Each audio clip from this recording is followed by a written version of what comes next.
அனைவருக்குமே வணக்கம்.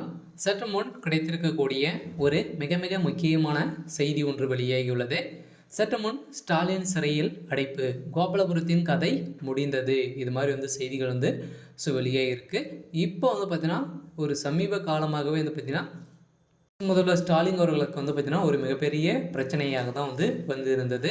ஸோ இந்த பிரச்சனைகள் அனைத்தையுமே பார்த்தீங்கன்னா ஒரு ஓரங்கட்டக்கூடிய அளவிற்கு தான் இருக்கும். இருந்தாலும் இப்போ பார்த்தீங்கன்னா அதானி இப்போ சிக்கியிருக்கா இல்லையா? ஸோ இந்த அதானி மீது லஞ்ச ஒழிப்புத்துறை பயந்த சம்பவத்தினால பார்த்தீங்கன்னா இவருக்கு அதானியுடைய பார்த்தீங்கன்னா அமெரிக்காவில்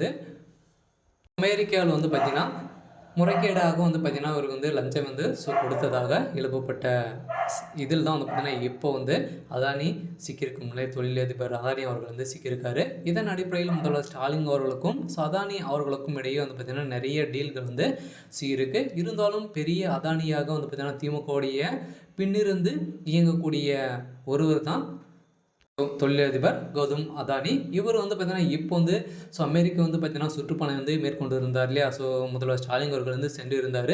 எதற்காக சென்றிருந்தார் அப்படின்னு பார்த்தீங்கன்னா தமிழகத்தை காரணம் காட்டி அவருடைய சொந்த வேலைக்காக மட்டுமே பார்த்தீங்கன்னா முதல்வர் ஸ்டாலின் அவர்களும் இப்போ சென்றிருந்த நிலையில் தான் இப்போ வெளியாகி இருக்கக்கூடிய ஒரு மிகப்பெரிய சம்பவங்களாக தான் மாறி இருக்கு இல்லையா? ஸோ கௌதம் அதானி அவர்கள் இப்போ பார்த்தீங்கன்னா அமெரிக்காவில் $700 கோடி பார்த்தீங்கன்னா இப்போ அமெரிக்காவில் முதலீடு செஞ்சுருக்காரு அப்படின்ற மாதிரி ஏற்கனவே ஒரு நிறுவனத்தில் வெளியே இருந்து இந்த நிறுவனத்தின் அடிப்படையில் தான் பார்த்தீங்கன்னா அந்த நிறுவனம் திடீர்னு ரத்து செய்து இவருக்கு பார்த்தீங்கன்னா நிறைய இழப்புகள் சென்றிருந்த நிலையில் தான் இப்போ அதானி அவர்கள் வசமாக சிக்கியிருக்காரு. இதன் அடிப்படையில் இந்திய தொழிலதிபர் கௌதம் அதானி தங்கள் நாட்டு முதலீட்டாளர்களை ஏமாற்றியதாகவும் அதிகாரிகளுக்கும் லஞ்சம் கொடுத்ததாகவும் அமெரிக்க குற்றச்சாட்டு வைத்துள்ள நிலையில் இது முறையில் தொழில்துறையில் அதிர்வலைகளை ஏற்படுத்திய நிலையில் இதன் அடிப்படையில் தான் பார்த்தீங்கன்னா துறைமுகங்கள் மற்றும் விமான நிலையங்கள், நிலக்கரி மற்றும் உற்பத்தி மற்றும் ரியல் எஸ்டேட் உள்ளிட்ட தொழிலதிபர் ஈடுபட்டு வருகும் அதானி குழும நிறுவன தலைவர் கௌதம் அதானி 62 வயதாகிறது.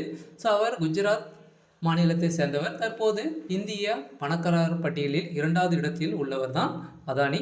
இந்த நிலையில் உலகின் பெரும் பணக்காரர்களின் ஒருவராகவும் திகழ்ந்திருக்கும் நிலையில் அவர் மீது அமெரிக்கா செக்யூரிட்டி கவுன்சில் பல்வேறு குற்றச்சாட்டுகளை முன்வைத்திருந்த நிலையில் இந்த அடிப்படையில் முதல்வர் ஸ்டாலின் அவர்களுக்கும் தொடர்பு இருக்குது அப்படின்ற மாதிரி தான் தமிழக ஒரு அரசு குற்றச்சாட்டி வந்திருக்கும் நிலையில் முதல்வர் ஸ்டாலின் அவர்களுக்கும் பார்த்தீங்கன்னா இந்த நிலையில் அதானிகள் அவர்களும் ரகசிய சந்திப்பில் தான் இந்த நிலைமை ஏற்பட்டு இருக்கு. இதன் அடிப்படையில் தான் உச்சநீதிமன்றம் போட்ட தீர்ப்பால் முதல்வர் ஸ்டாலினுடைய கதை முடிந்தது. இதனால் கோபாலபுரத்தினுடைய ஒட்டுமொத்த கதை முடிய போகுது. இருந்தாலும் என்ன நடக்க போகுது அப்படின்றத வெயிட் பண்ணி பார்க்கலாம். இது மாதிரி செய்திகளை தெரிஞ்சுக்கணும் அப்படின்னா மறக்காமல் நம்மளுடைய சேனலை சப்ஸ்கிரைப் பண்ணிக்கோங்க. தேங்க்யூ.